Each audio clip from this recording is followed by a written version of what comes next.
Highways యావత్ దేశం ఉలిక్కిపడింది. జయలలిత అభిమానులు అయితే ఆల్మోస్ట్ షాక్. కారణం, జయలలిత ఆస్తులు ఎంత, ఆమె సంపాదించింది ఇప్పుడు ఎవరికి వెళ్ళాలి ఏంటి అన్నప్పుడు కోర్టులు క్లియర్గా ఈరోజు చెప్పేశారు. గణేష్ గోల్డ్ తాకట్టులో ఉన్న బంగారాన్ని విడిపించి కొనబడును. సంప్రదించండి 9966611144. ఆమె దగ్గర ఉన్నటువంటి అప్రాక్సిమేట్లీ 27 కిలోల బంగారం, 10,000 చీరలు, 750 జతల చెప్పులు, 1,562 ఎకరాలు. ఇది కేవలం తమిళనాడులో ఆమెకు సంబంధించి చివరికి ఏమైతే మిగిలాయో అవి. హైదరాబాద్ ఆమెకు ఆస్తులు ఉన్నాయి, కానీ అవి ఎవరి పరమయ్యాయి ఏంటో తెలియదు.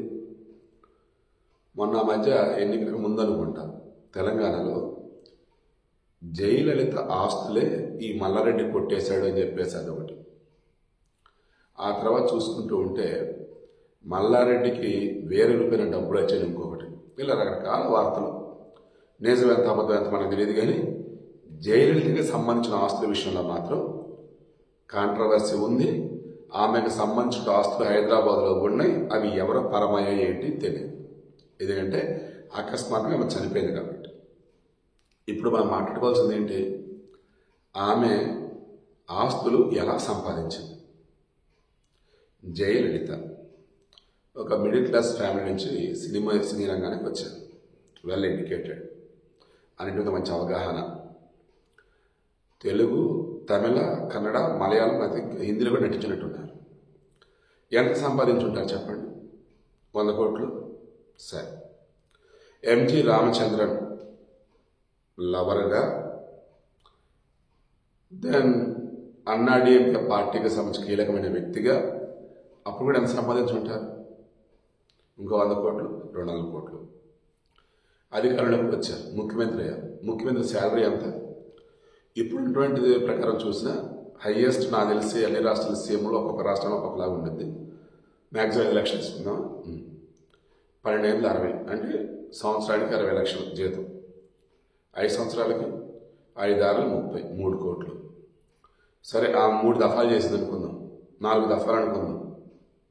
అప్పుడెంత? 6 ఏళ్ళు 30, దాన్న 3 4 12 కోట్లు. సరే, 50 కోట్లు అండి, 250 కోట్లు. మరి లెక్కల ప్రకారమే మొన్న ఆమె చనిపోయే ముందు లెక్కలు తీస్తే 913 కోట్లు అని తేలింది.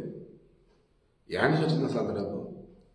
ఇప్పుడు అక్షరాల మొత్తం లెక్కలేస్తే 4,000 కోట్లు. ఏంటి 4,000 కోట్లు? జయలలితకు సంబంధించిన ఆస్తులు. ఇందులో అసలు అనకూడదు కానీ పుట్టపర్తి సత్యసాయిబాబా చనిపోయగానే ఆయనకి ఎంబాంబింగ్ లాంటిది చేసి బాడీని అలాగే ఉంచుతూ ఈలోపు ఆస్తులు అటు ఇటు. చాలామంది చెప్పింది ఏంటంటే ఆ సమయంలో పుట్టపర్తి నుంచి ప్రైవేట్ విమానాలలో బోల్డ్ అంత డబ్బు తరలిపోయింది. డబ్బు, బంగారం, బోల్డ్ అంతని అన్ని చక్కబడ్డాకే ఆయన చనిపోయాడని చెప్పేసి భక్తులకి ఆయన అందుబాటులో ఉంచాడు తోడు.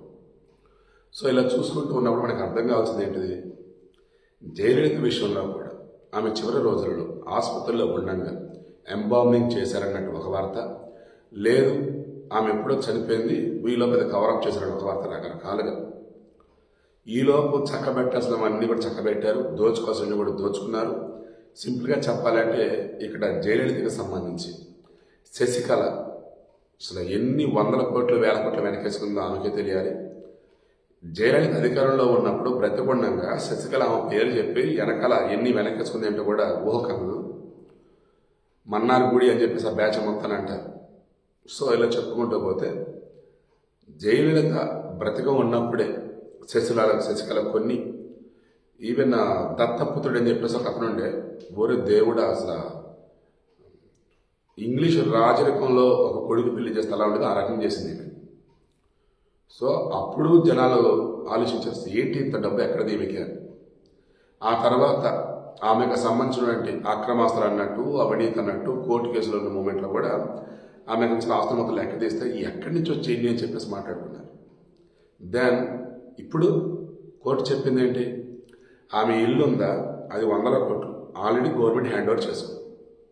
ఇప్పుడు 1562 ఎకరాలంటే భూ గరిష్ట పరిమితి అని చెప్పేసి ఒక యాక్ట్ ఉంది. ఇదిగో ఇంతే ఉండాలి భూమి అని. మరి ఆమెకు అది ఎందుకు వర్తించలే?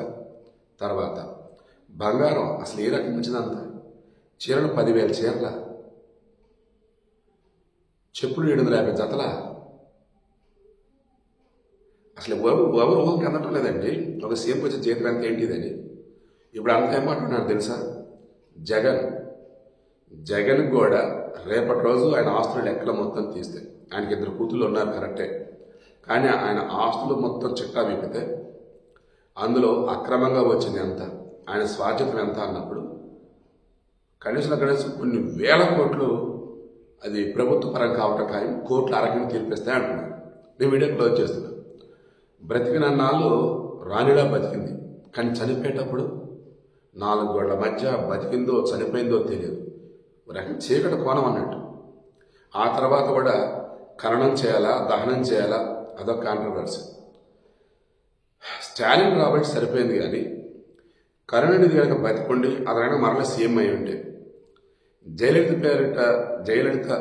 పేరిట ఉన్నటువంటి స్కీమ్స్ కానీ లేదు కొన్ని పిల్లలకి ఇచ్చే వస్తువులు కానీ అన్నీ మారిపోయాయి. బట్ స్టాలిన్ ఒక మాట అన్నాడు, గెలవడానికి రాజకీయం చేయాలి కానీ గెలిచాక రాజకీయం చేయొద్దు. సో అమ్మ పేరిట ఉన్నటువంటి క్యాంటీన్లు కంటిన్యూ అవుతాయి, జయలలిత. సో ఆ పేరిట ఉన్నటువంటి వస్తువులు ఏదైతే అన్ని కూడా యాక్సిడెంట్ వెళ్తాయి. ఎక్కడ కూడా ఎవరూ కూడా రాజకీయం చేయొద్దు అన్నారు. బట్ జగన్ అలా కాదు.